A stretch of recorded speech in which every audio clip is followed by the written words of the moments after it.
Olá pessoal, sejam muito bem-vindos à 23ª aula do treinamento de lógica e algoritmos com Java.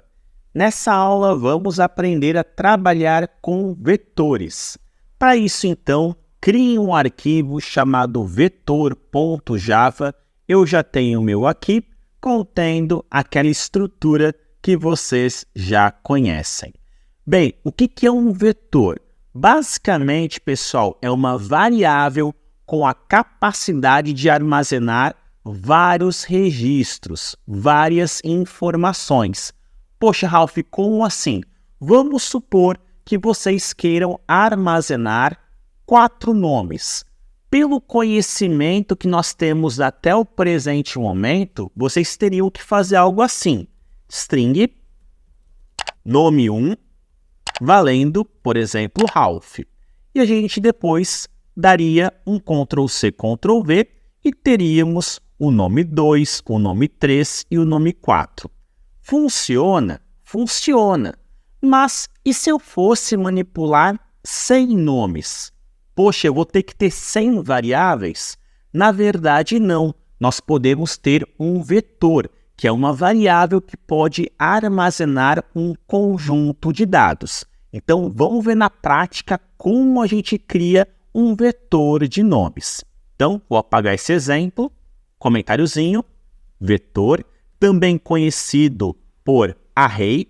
Então, dependendo do tutorial, do treinamento que você tiver, vocês vão ouvir o termo vetor ou array. Como é que funciona, então, um vetor aqui no Java? Primeiro, ele tem que ter um tipo. Pode ser um string, um int, um double, qualquer tipo de dado. Eu vou trabalhar com o string. E aqui já vai ter uma coisinha extra. Vetores, a gente vai ter o uso do colchetes. Por quê? Porque um colchetes faz com que a nossa linguagem de programação, o Java, ele entenda que, opa, não é uma variável convencional, mas sim um vetor. E posteriormente, para a gente poder acessar os conteúdos de um vetor, a gente vai usar o colchetes para especificar o índice. Daqui a pouquinho vocês vão ver melhor. Então, string, abro e fecho colchetes, darei um nome para o meu vetor. Como eu quero armazenar nomes, pode ser então nomes, recebe. E para a gente poder armazenar um conjunto de nomes, a gente vai utilizar as nossas chaves. Então, abro e fecho chaves. E aqui podemos cadastrar alguns nomes. Fiquem à vontade, podemos cadastrar 2, 3, 5, 10, não importa, tá? Eu vou colocar 4 nomes. Então, vai ter o Ralph, vai ter a Letícia, vai ter o Caio e vai ter a Ellen. Show de bola! Ralph, se eu quiser exibir o meu vetor, como funciona? Vou mostrar algumas maneiras para vocês. Então, exibição de dados. Se eu colocar apenas um system.out.println e referenciar o meu vetor nomes, vamos ver qual vai ser o retorno. Salvei e cliquei em Run. Olha só, deu um retorno bem estranho. Poxa, por que isso, Ralph? Porque quando você trabalha com o vetor aqui no Java, você tem que especificar qual posição do vetor você quer exibir. Então, assim, você quer exibir o primeiro nome, o segundo, o terceiro ou o quarto. Pensem que é como se fosse um prédio. Vocês estão trabalhando com andares. Então, assim, eu quero exibir o primeiro nome. Então, quando eu for referenciar o vetor nomes, eu utilizo um colchetes e em seguida passo o índice do nome que eu quero exibir. Importante, o vetor sempre começa na posição 0.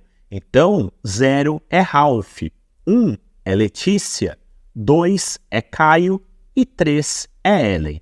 Então, colocando nomes colchete 0, podemos salvar e executar novamente.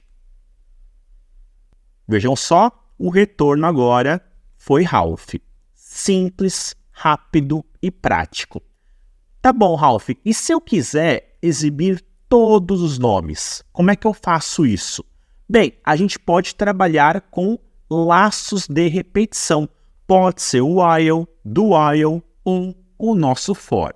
Eu falei na última aula que o for trabalha muito com vetores, então eu vou exemplificar utilizando o laço for. Então, for, abro e fecho parênteses, abro e fecho chaves. Em seguida, vou criar um índice, índice, recebe 0. Por que 0?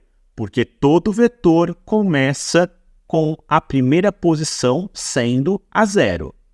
Ponto e vírgula, enquanto meu índice for menor que 4. Ponto e vírgula, índice mais.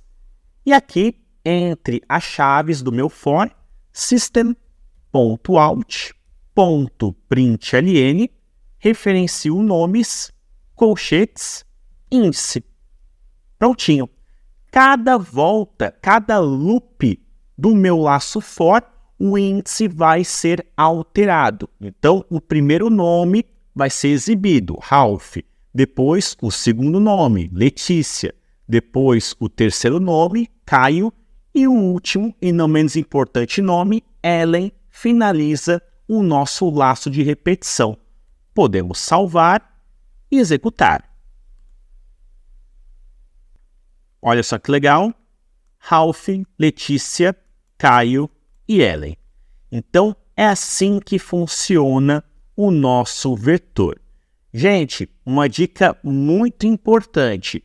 Eu vou deixar para vocês aqui embaixo, na descrição do vídeo, um link contendo um material complementar, onde eu ensino algumas funções para vocês poderem trabalhar com seus vetores. São funções de cadastro, seleção, alteração e remoção de dados, algo muito importante, que inclusive os membros do canal vão trabalhar bastante nos exercícios propostos.